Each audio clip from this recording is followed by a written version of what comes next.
Meus irmãos e minhas irmãs, paz e bem.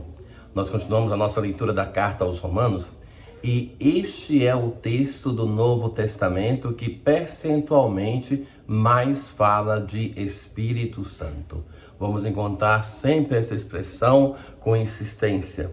Isso porque Paulo faz uma comparação chamando o Espírito Santo da lei do Espírito, para dizer que a lei do Antigo Testamento, ela era boa, mas ela não tinha a força de ajudar uma pessoa a cumprir aquilo que se determinava. Se sabia qual o caminho que deveria percorrer-se, mas não se tinha a força para percorrê-lo. Então o apóstolo vai falar que agora sim, com a ação do Senhor Jesus, que é o instrumento pelo qual o Pai nos justifica, e Ele nos dá o Espírito Santo para que nós tenhamos a força de viver a lei do Espírito. Ora, o texto começa assim: não há mais condenação para aqueles que estão em Cristo Jesus, pois a lei do Espírito que dá a vida em Jesus Cristo te libertou de todo o pecado e da morte. Então, é a força do Espírito Santo que age em cada um de nós para que nós possamos viver em plenitude a lei que o Senhor Jesus não anulou, mas levou à perfeição, mas que nos deu então as condições para nós vivermos essa lei. Por isso a festa de Pentecostes. No Antigo Testamento, a festa de Pentecostes era a festa do dom da lei, da Torá, do Pentateuco. Agora, no Novo Testamento, é a festa do dom do Espírito que dá a possibilidade de viver esta lei que foi confiada ao povo de Israel. Com isso, aquilo que era impossível para a lei se torna possível, porque a lei não resolvia o problema da vivência. E então o apóstolo vai chamar de lei da morte, a lei do pecado, porque instruía como fazer, mas não dava a força para superar. Para que toda a justiça exigida pela lei seja cumprida em nós que não procedemos segundo a carne, mas segundo o Espírito. Então, o proceder segundo a carne é na fragilidade do nosso corpo. A carne é o símbolo de fragilidade da tradição bíblica, mas que procedemos pela força daquele Espírito que o Senhor Jesus mesmo nos deu. Os que vivem segundo a carne aspiram pelas coisas da carne. Os que vivem segundo o Espírito aspiram pelas coisas do Espírito. Ora, nós vivemos segundo o Espírito e devemos então aspirar às coisas do Espírito, que é a santidade, que é deixar que o Espírito Santificador possa agir em nós. As aspirações do Espírito levam à vida e à paz. De fato, quando se vive segundo aquilo que o Espírito Santo nos move, nós vivemos com serenidade, vivemos na vida e vivemos na paz. Vivemos segundo aquilo que o Espírito de Deus determina em nós. Vós não viveis segundo a carne, mas segundo o Espírito. O apóstolo se dirige à comunidade dos romanos e vai dizer assim: vocês devem viver segundo o Espírito, não mais segundo a carne. O que conduz a carne não é aquilo que nos conduz mais, mas temos a força de sermos santificados pela ação do Espírito de Deus. E vai dizer assim: se alguém não tem o Espírito de Cristo, não pertence a Cristo. Se porém Cristo está em vós, embora vosso corpo seja ferido de morte por causa do pecado, vosso espírito está cheio da vida, graças à justiça. Mesmo com a fragilidade do pecado, com as nossas dificuldades, com a incapacidade muitas vezes de fazer aquilo que devemos, mas é sempre o Espírito de Deus que habita em nós. É o Espírito de Deus que nos foi doado e que nós temos, enfim, a força de cumprir aquilo que Deus nos pede.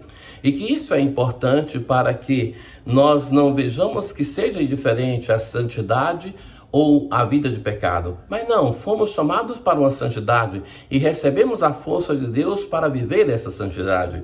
E por isso é o Espírito de Deus que habita em nós. Vosso espírito está cheio de vida, graças à justiça. E se o espírito daquele que ressuscitou Jesus dentre os mortos mora em vós, então aquele que ressuscitou Jesus Cristo dentre os mortos vivificará também vossos corpos mortais por meio do seu espírito que mora em nós. É a ação do Espírito de Deus que transforma não somente o nosso íntimo, mas vivifica o nosso corpo com a ação do Espírito de Deus que habita em nós.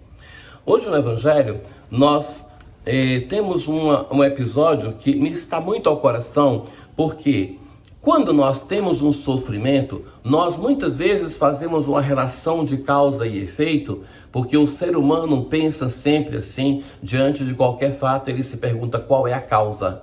E a causa nem sempre é possível para nós diagnosticarmos com precisão, porque precisa da inteligência de um Deus para conhecer todas as causas.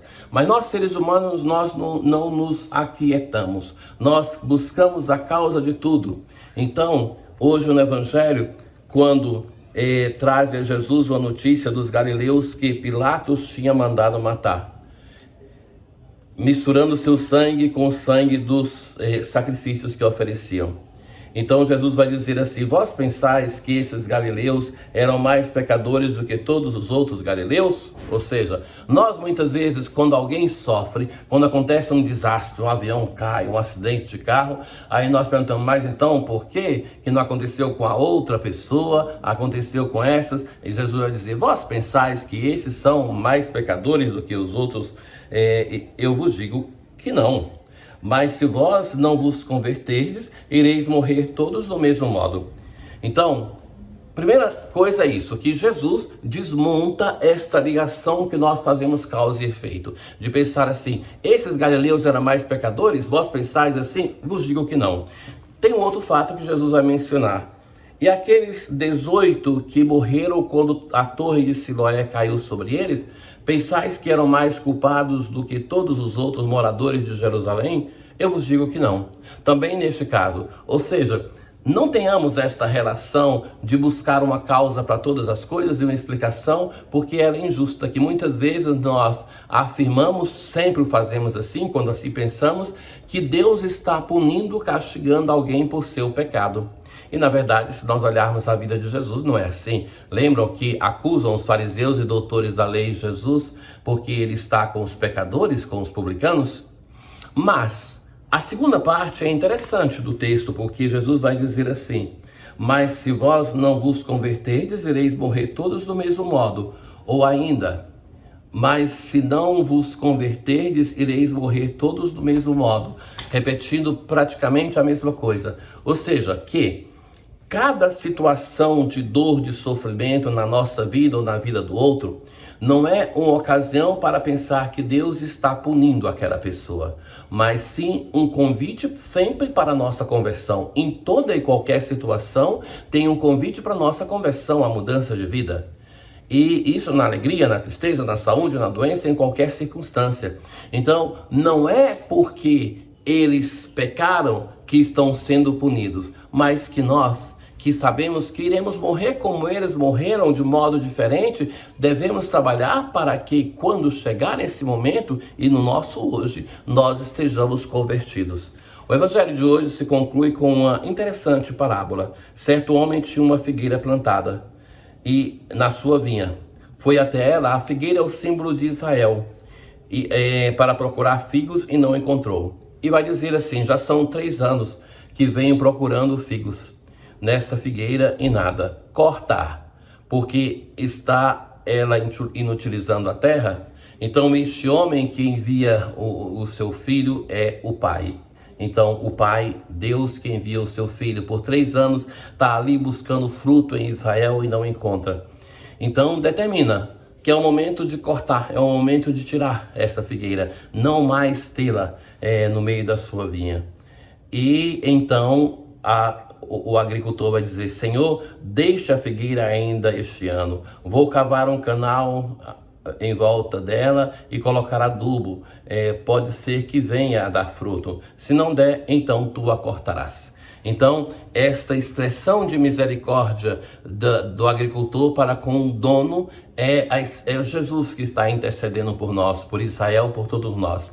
Veja que nos outros evangelhos, este agricultor, ele não tem essa expressão de pedir, deixa ainda um pouco, eu vou cuidar dela. Então, que é esse traço de misericórdia que nós sempre falamos que é próprio do Evangelho de Lucas. No final, o agricultor vai dizer, se não der fruto, tu a cortarás, eu não. Meus irmãos e minhas irmãs, tenham um bom dia. O Senhor esteja convosco, Ele está no meio de nós. Abençoe-vos o Deus Todo-Poderoso, o Pai, o Filho e o Espírito Santo. Paz.